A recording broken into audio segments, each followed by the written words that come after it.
বিসমিল্লাহ। নাটোরের সিংড়ায় শেখ রাসেল মিনি স্টেডিয়ামের নির্মাণ কাজের উদ্বোধন করা হয়েছে।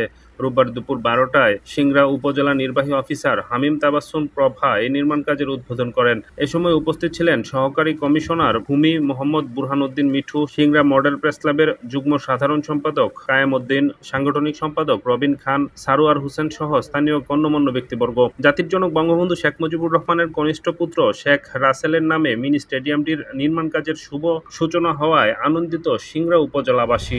আজকে সিংড়া উপজেলার যে নির্মাণ কাজের যে উদ্বোধন সেটি আমি এখানে এসে করেছি। এখানে উপস্থিত আছে, আমি আছি, আমাদের এসিল্যান্ড আছে, সম্মানিত সাংবাদিকবৃন্দ আছেন এবং কাজের সাথে সংশ্লিষ্ট যারা আছেন তারা সকলে এখানে আছেন।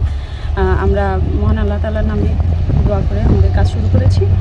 আর এই শেখ রাসেল মিনি স্টেডিয়ামে একটা স্টেডিয়াম থাকবে, সাথে 3টা গ্যালারি, একটা প্যাভিলিয়ন বিল্ডিং এবং পুরো স্টেডিয়ামের চারপাশে প্রপার ড্রেনেজ সিস্টেম থাকবে এবং মূল রাস্তা থেকে এই পর্যন্ত আসার জন্য যে কানেক্টিং সড়ক সেটিও এখানে নির্মাণ করা হবে।